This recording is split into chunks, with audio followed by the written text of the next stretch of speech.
Today I brought a book called Corduroy. It's one of my favorites. It's by Don Freeman.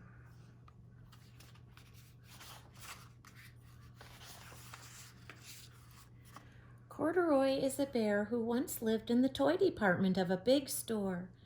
Day after day, he waited with all the other animals and dolls for somebody to come along and take him home. The store was always filled with shoppers buying all sorts of things, but no one ever seemed to want a small bear in green overalls. Then one morning, a little girl stopped and looked straight into Corduroy's bright eyes. "Oh, Mommy," she said, "look, there's the very bear I've always wanted."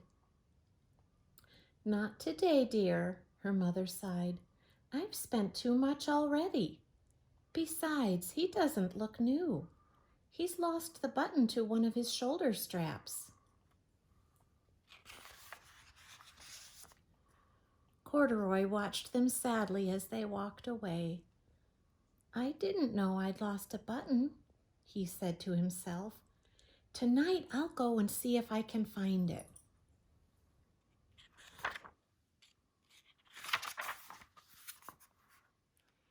Late that evening, when all the shoppers had gone and the doors were shut and locked, Corduroy climbed carefully down from his shelf and began searching everywhere on the floor for his lost button.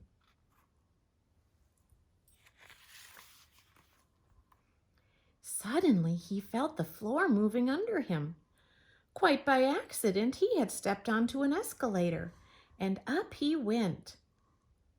Could this be a mountain? He wondered. I think I've always wanted to climb a mountain. He stepped off the escalator as it reached the next floor, and there, before his eyes, was a most amazing sight. Tables and chairs and lamps and sofas and rows of beds. "This must be a palace," Corduroy gasped. "I guess I've always wanted to live in a palace." He wandered around admiring the furniture. "This must be a bed," he said. "I've always wanted to sleep in a bed." And up he crawled onto a large, thick mattress. All at once, he saw something small and round. "Why, here's my button!"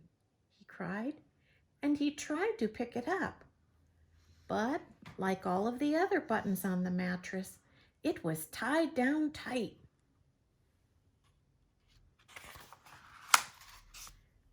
He yanked and pulled with both paws until pop! Off came the button, and off the mattress Corduroy toppled. Bang!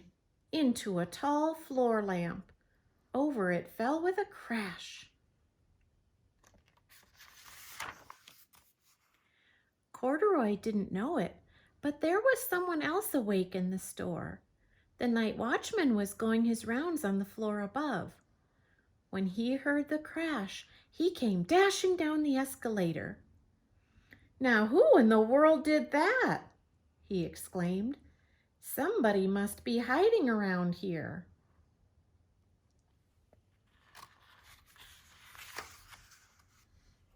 He flashed his light under and over sofas and beds until he came to the biggest bed of all. And there he saw two fuzzy brown ears sticking up from under the cover. "Hello," he said. "How did you get upstairs?"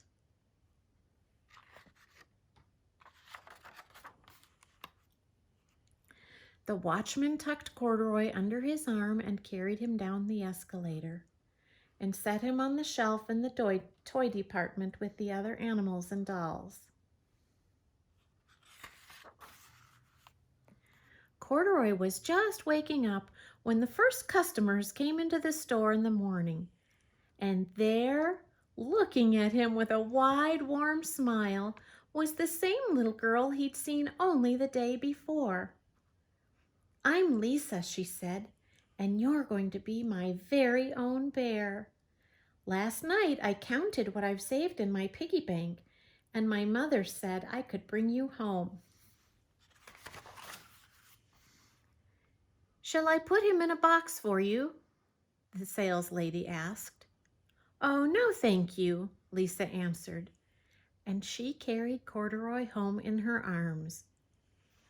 She ran all the way up 4 flights of stairs into her family's apartment and straight to her own room.